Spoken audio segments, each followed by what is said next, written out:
G'day guys, quick one today.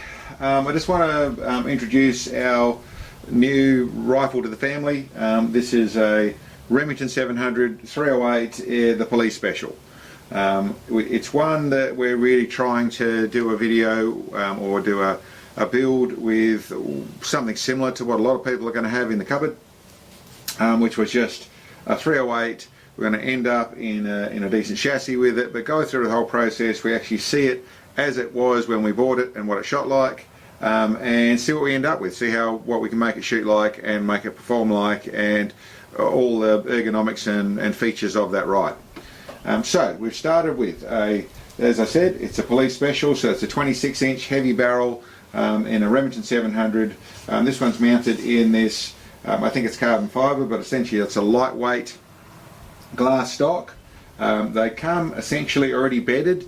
They aren't precisely bedded, but they still have a nice locating groove for the recoil lug.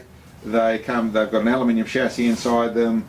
It's, like I said, it's lightweight, lighter weight than I like using. And what it's set up with, it's got a 20 MOA rail, and then on top of it is just this a cheaper version of scope. This is what's called a Nico Sterling. It still has turret, so you can still adjust it, but it is a very cheap scope in comparison to what I'm normally using. We took it out and did some shooting with it. It's shot very accurately. I'd have to say it's not in my favourite form by any means. Or the other bit we've got on here is just a basic little 6x9 Harris bipod with a little S lock-up lever, or the little S lever for locking it up. And the ammunition we're shooting was factory ammunition. We probably could have run our ammunition that we've got loaded up for our other 308, but I really wanted to start in the place anyone can start, and that was with this gold medal match. So it's the federal gold medal 175 grain ammunition, so 175 grain, running the Match King bullet in it, and that's what we've got some video here of actually shooting.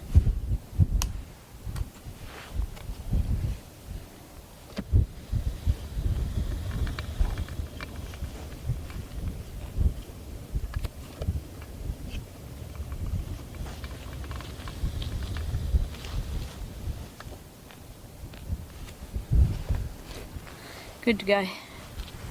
Okay, so this is very much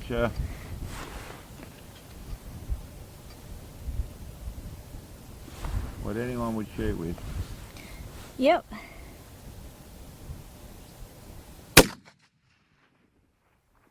Tall.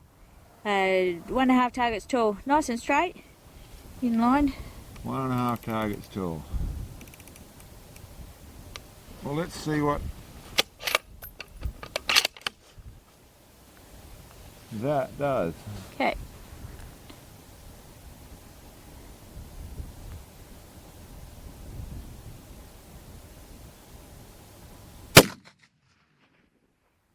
Oh, just over top. 12 o'clock. Dust, just over top. Okay, well, that's the first 5. Yep.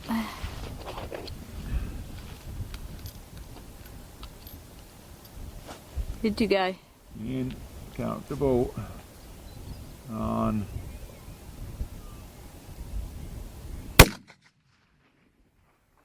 Head on plate. Just off top edge. 1 o'clock. About 2 inches top edge.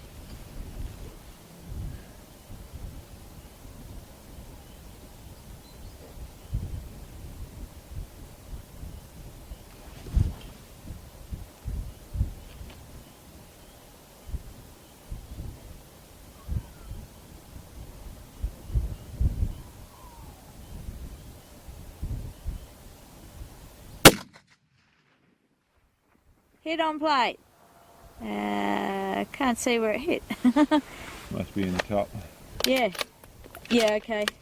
I'll just come in closer. I think it is in the black.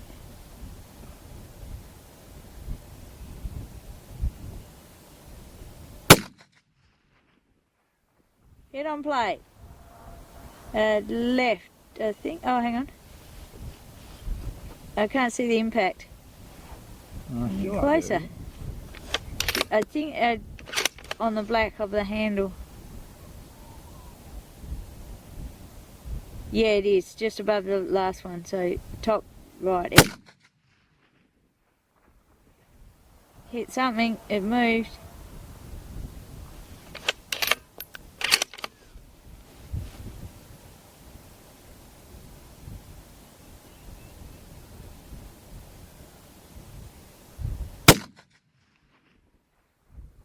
Low, 6 o'clock, quarter of target low. I lowered it because Yeah. you're saying you can't see it, so I thought it must be in the handle again, and I put it on the bottom edge and it went low. Okay. Yeah. Well, Well, that was interesting. yeah. There's there's two directly, one on top of the other at that 1 o'clock spot, just on the top edge. And I think there's also one in the black. Okay. Well, that's shooting pretty well. It's like I said, it's a little bit sharp butt pad, that sort of stuff, but it still shoots well. Yeah.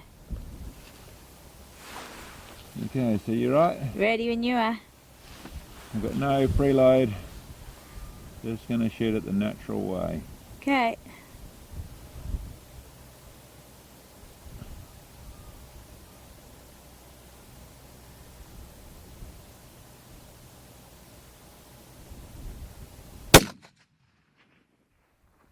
Right. Level with top edge, half target right.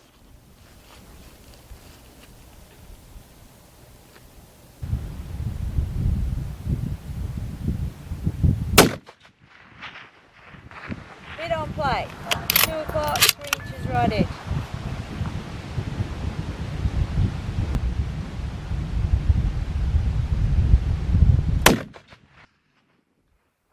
Hit on play. 3 o'clock. 3 inches right edge.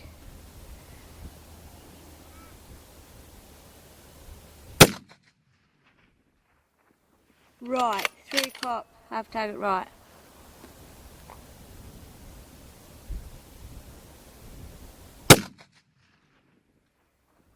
Bottom right, half target right. As you can see, we shot it in both, in all forms actually for the long range. The closest we actually shot it was 1180 yards, which is where the target's set up at.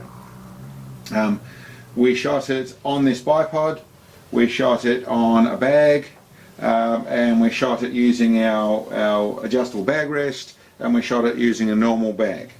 It was reasonably consistent. It was not very nice to shoot, and when I say not very nice to shoot, it's only a 308, so it doesn't hit very hard. But being light and having this very minimal butt pad on it, it still had a nasty little tap on the shoulder. So it's really, if you shoulder up to it properly and that sort of stuff, it wasn't too painful, but it wasn't as nice to shoot. In actual fact, there's more of a crack on the shoulder than there is out of the 50 BMG. So that's simply because it's a rigid stock with a very small butt pad on it, but and not as much push as a big rifle like that, but in the way of a little hammer crack on the shoulder, it definitely had it. So it's a feature I certainly will change. The rest of it's a floated stock, all the other bits and pieces it shot well, but it's you could see there's a reasonable amount of muzzle rise and the rifle jumping around a little bit. In all forms of shooting it. Bit more preload and things that helped, and it's still on the plates. You'll see there's actually a little run there of 5 shots in a row. Once we settled all down, we had shot 5 shots. The rest of the shooting was around there. It wasn't any bigger than probably a 2 MOA group at 1,000 yards at its worst.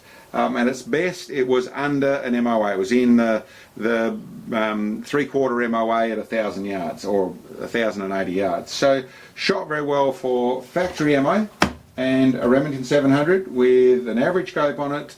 And there's a fair way for it to go, but this is the starting point. I wanted to show everyone what it was like, and then we'll go through the process work and analyse what we get to change out of it. It will have a muzzle brake. It will go into whether I do some work on this stock, which I could do, or go straight to the chassis, which is the real plan. The real plan is to end up in the MDT LSS Gen 2 chassis. But there's obviously a better scope to go on, and there's some bits and pieces I'll go through that process. But this is the starting point. Just wanted to show you it, like I said, as it is, as we started with it, so we've got something in reference for where we end up. Anyway guys, I hope you enjoyed that, and we'll catch you next time. Thanks for watching the video guys, I hope you enjoyed. Down below here we've got a link to our web store where we have some of the specialised long-range shooting products that we actually produce. Check them out. And for those of you who can, it'd be great to get some help. In our store we have support bits, and when you purchase those, the money goes direct to our channel and helps us bring these videos to you. Thanks guys. See you next time.